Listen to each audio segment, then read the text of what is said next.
Oke, terima kasih Mbak Banda. Saya mau ke Mas Yose lagi nih. Halo Mas Yose.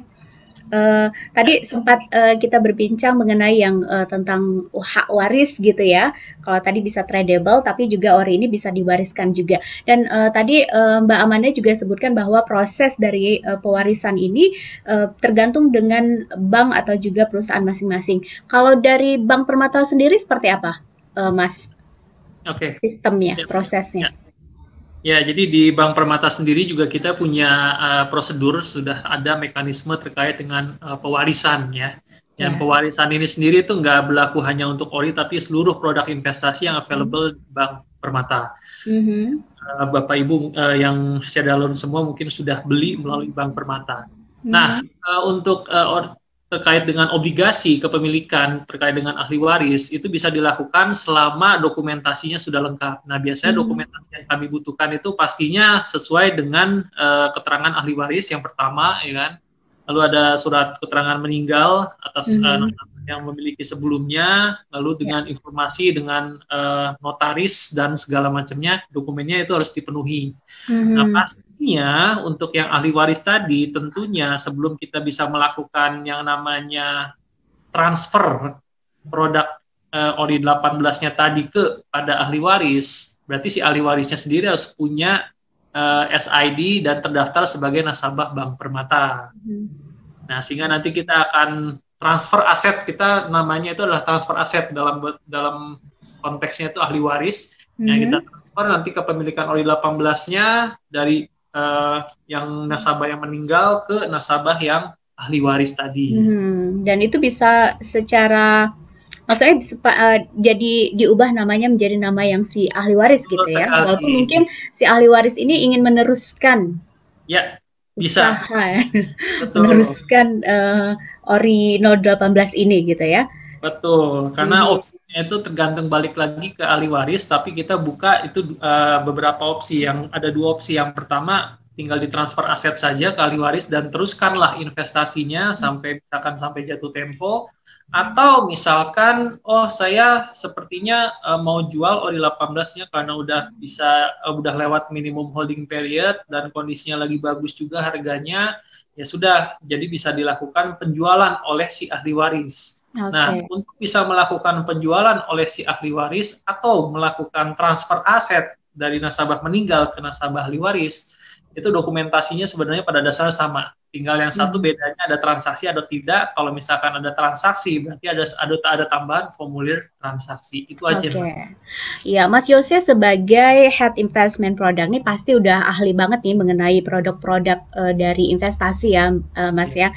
Dan kalau di Bank Permata sendiri, sebagian besar atau kebanyakan yang investor yang membeli produk-produk ini yang seperti apa, Mas? Oke, jadi kebanyakan kalau di investor kami itu untuk Hmm. yang hubungannya dengan obligasi retail Indonesia atau misalkan sukuk retail, kebanyakan itu adalah nasabah-nasabah sebenarnya boleh dibilang cocok untuk nasabah pemula. Tapi bukan Hmm. berarti untuk nasabah yang sudah aral melintang di dunia investasi, bukan berarti artinya mereka nggak beli. Mereka juga melakukan pembelian pemesanan untuk obligasi retail. Kenapa?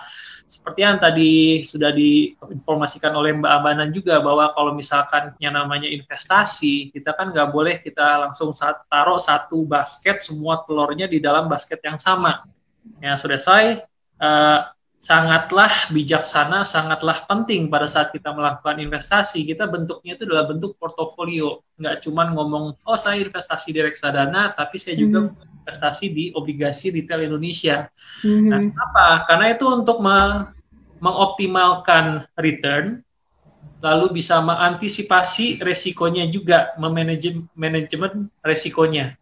Nah, that's why Hmm. makanya sehingga kita mempunyai portofolio investasi itu yang secara risiko itu kita bisa manage, tapi secara hasilnya kita bisa optimalkan. Oke. Nah, kalau misalkan nasabah yang ada di Bank Permata, memang ORI 18 dan seri-seri ORI sebelumnya itu menjadi pilihan investasi bagi nasabah itu yang baru pertama kali mau melakukan investasi. Kenapa? Hmm. Karena biasanya kita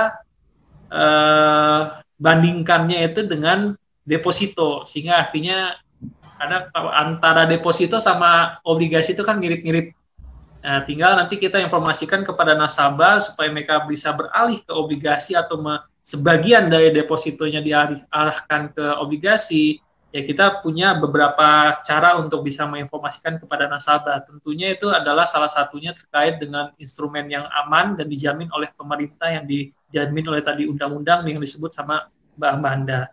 Nah, tapi juga kondisinya secara overall sama seperti yang Mbak Amanda bilang juga, nasabah di Bank Permata pun sekarang trennya ini mulai meningkat nasabah milenial. Betul sekali. Jadi boleh dibilang sekarang nasabah yang baby boomers atau kalangan tradisional mungkin adalah orang tua kita, umur-umur orang tua kita itu sekarang udah sekitar ya antara 40% dari total keseluruhan yang melakukan pembelian ori, seri-seri ori.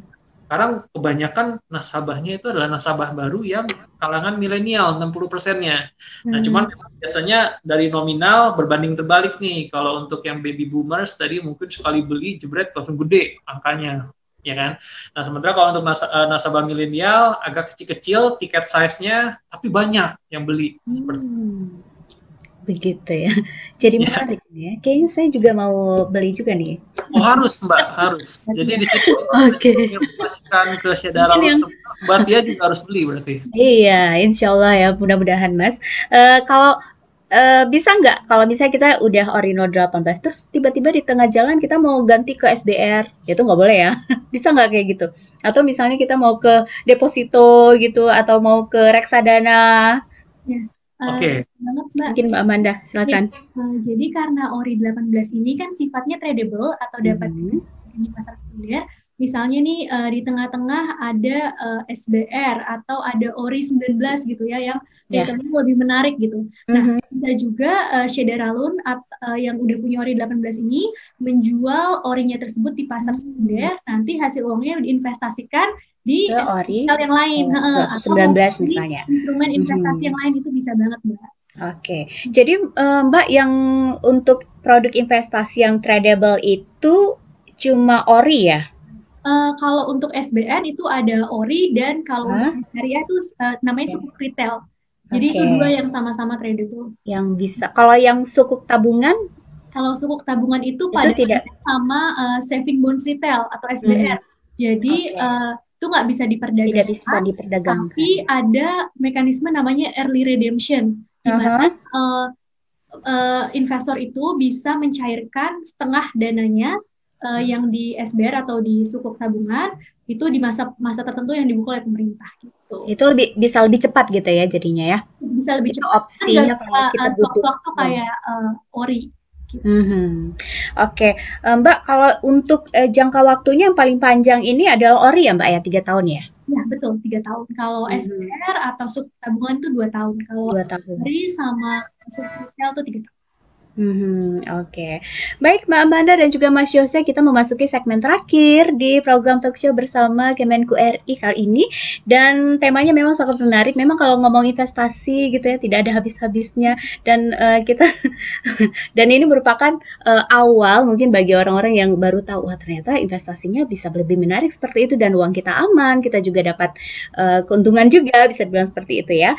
Dan saya minta dari Mbak Amanda terlebih dahulu untuk memberikan closing statement-nya, Mbak. Silakan. Jadi untuk kepada Syedara Loan semua, sekali lagi ORI 18 ini merupakan SBN retail tradable terakhir yang diterbitkan oleh pemerintah di tahun 2020 ini. Jadi ini adalah saat yang tepat untuk memanfaatkan kesempatan investasi sebaik-baiknya. Lalu juga ORI 18 ini merupakan kontribusi anak negeri untuk mengatasi tantangan bangsa ini, sekaligus untuk mendapatkan manfaat tanpa henti sebagai bekal di hari nanti. Jadi dari rakyat, oleh rakyat, dan untuk rakyat.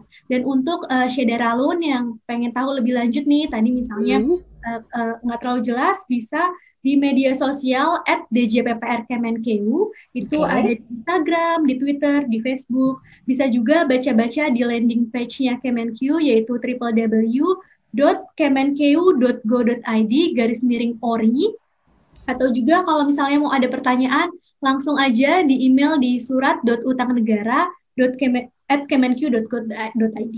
Mbak. Oke. Demikian dari saya. Baik, terima kasih Mbak Amanda dan silakan Mas Yose untuk memberikan closing statement-nya. Ya, terima kasih Mbak Tia. Ya, Syederalun semua, jadi investasi ORI 18 ini adalah salah satu momen di mana Syederalun semua bisa menggunakan ORI 18 itu sebagai salah satu instrumen untuk melakukan investasi khususnya untuk pada nasabah-nasabah itu yang mungkin pemula.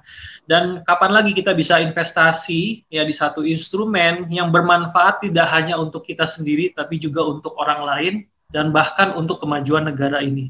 Dan dari Bank Permata sendiri juga kita memberikan fasilitas-fasilitas fitur tambahan sedemikian sehingga Syederalun semua pada saat melakukan pembelian, penjualan, informasi apapun terkait dengan perbankan, informasi terkait apapun dengan investasi juga akan terdapat di dalam informasi yang ada didapatkan dari Permata Mobile X ataupun melalui Permatanet melalui website kami.